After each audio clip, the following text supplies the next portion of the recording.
é o módulo 2 do curso livre Boas Práticas com a Pessoa com Deficiência Auditiva. O módulo é intitulado Língua Brasileira de Sinais, Libras.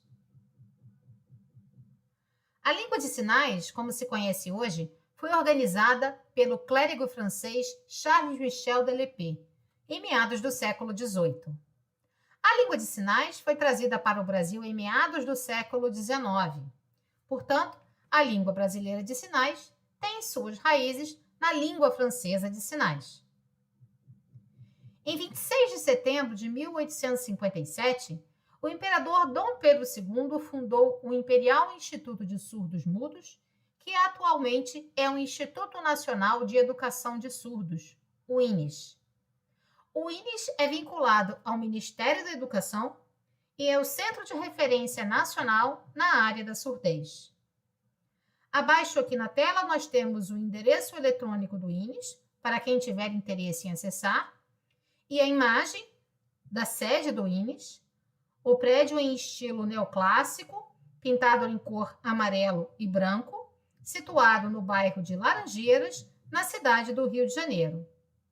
É importante mencionar que esse centro de referência nacional da área da surdez inclui educação básica para estudantes surdos, inclui educação de nível superior, pós-graduação, produção de material pedagógico, formação de profissionais habilitados à tradução e à interpretação de Libras, além, obviamente, de fornecer consultoria no Brasil e também no exterior com relação à surdez e com relação à língua de sinais. É uma instituição muito importante do Ministério da Educação brasileiro.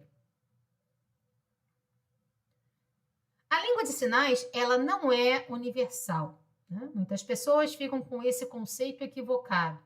Isso significa que cada país tem a sua língua. Língua de sinais brasileira, americana, francesa, espanhola. Assim como cada país tem a sua língua oral, cada país também tem a sua língua de sinais. Libras é uma língua, não é uma linguagem. Libras é um sistema linguístico de natureza visual-motora, com estrutura gramatical própria para transmissão de ideias e fatos. Os sinalizantes utilizam configuração da mão, ponto ou local de articulação, movimento, orientação e direcionalidade, expressão facial e ou corporal. Esses são parâmetros que fundamentam todas as línguas de sinais. Libras não é igual à língua portuguesa.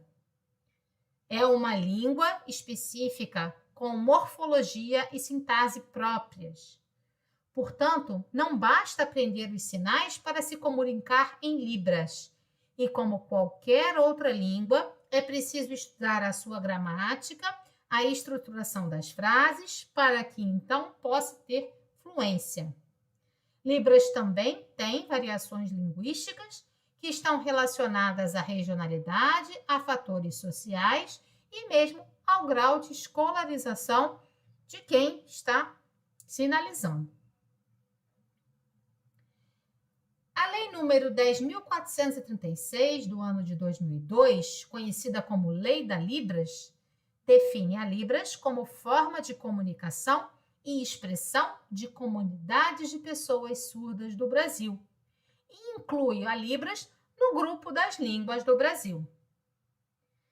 Muitas pessoas não sabem, mas nós temos no nosso país mais de 150 línguas que são praticadas, além da língua portuguesa. Dentre essas línguas estão incluídas línguas indígenas, línguas dos imigrantes, o espanhol, que é falado nas regiões de fronteira com países da América do Sul, e a Libras.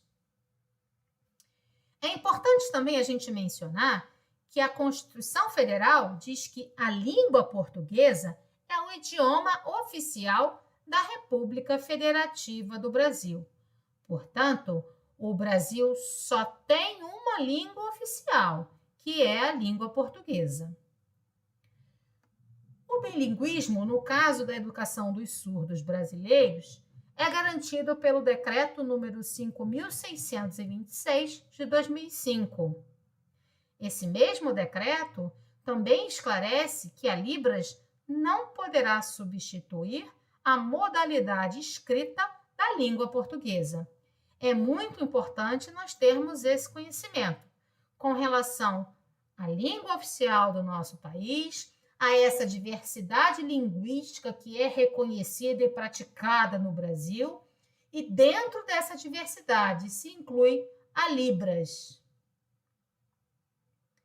A legislação garante a acessibilidade em Libras em várias frentes, no que se refere à educação, serviços públicos e privados, em processos seletivos e em concursos públicos. Então, existe essa garantia legal e que, obviamente, traz um grande benefício, uma grande inclusão para os surdos sinalizados, principalmente, né? Aqueles que têm a Libras como a sua língua principal, e também para surdos bilíngues que fazem a opção de utilizar a Libras como a sua primeira língua. Então, essa acessibilidade é muito boa e é uma garantia do direito de comunicação em Libras que essas pessoas têm. Mas algumas questões são importantes da gente levantar e responder. Será que a acessibilidade em Libras inclui todas as pessoas surdas? A resposta a essa pergunta é não. A Libras é a língua naturalmente utilizada pelas pessoas surdas? A resposta também é não. Toda pessoa surda é obrigada a aprender Libras? Também não. Toda pessoa surda é usuária da Libras? Não. Uma minoria de pessoas surdas é usuária da Libras, conforme dados da Pesquisa Nacional de Saúde feita no ano de 2029. Essa foi a primeira pesquisa oficial do governo brasileiro que avaliou a utilização da Libras por pessoas com deficiência auditiva. A pesquisa levantou que entre pessoas de 5 a 4 anos, somente 22,4% sabiam usar a Libras. A maioria de pessoas surdas é surda adquirida, pós-lingual e oralizada, ou seja, são pessoas surdas que se comunicam principalmente com o apoio de leitura labial e o uso da fala, e essas pessoas têm a língua portuguesa como a sua língua principal, como a sua L1. Bom, isso é muito importante para o norteamento de políticas públicas e para a gente entender, de fato, o que as pessoas surdas precisam para a sua acessibilidade. Vamos, então, propor aqui uma questão para a nossa reflexão ou para causar um pouco de polêmica. Existem pessoas surdas e mesmo algumas pessoas ouvintes que defendem a Libras como única opção de L1, de língua principal dos surdos, e a necessidade dos surdos serem usuários da Libras para manutenção da identidade surda com S maiúsculo, conforme já explicamos anteriormente. Em oposição a isso, há pessoas surdas que não optam pela Libras como sua língua principal ou que nem sequer sabem Libras e defendem a reabilitação auditiva dos surdos a partir de fonoterapia, a partir da realização de cirurgias de implante. Bom, nesse caso, a inclusão da pessoa surda precisa considerar a heterogeneidade na deficiência auditiva. Comentamos anteriormente sobre isso e as escolhas que a legislação garante a essas pessoas. Nesse caso, Libras para quem é de Libras, legenda para quem é de legenda. As duas opções sempre disponíveis para acesso. Isso sim é a inclusão de fato. Aqui nós temos a ilustração mostrando a datilologia ou o alfabeto manual da língua de sinais. Quem tiver interesse nessa imagem, Ela está disponível para download na página do Núcleo de Acessibilidade Pedagógica da UENF.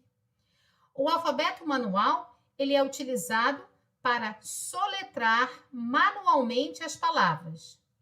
Ele não é a língua de sinais em si. A língua de sinais é muito mais complexa e rica e vai para além do alfabeto manual. Então, não é a língua de sinais, mas o código de representação das letras alfabéticas.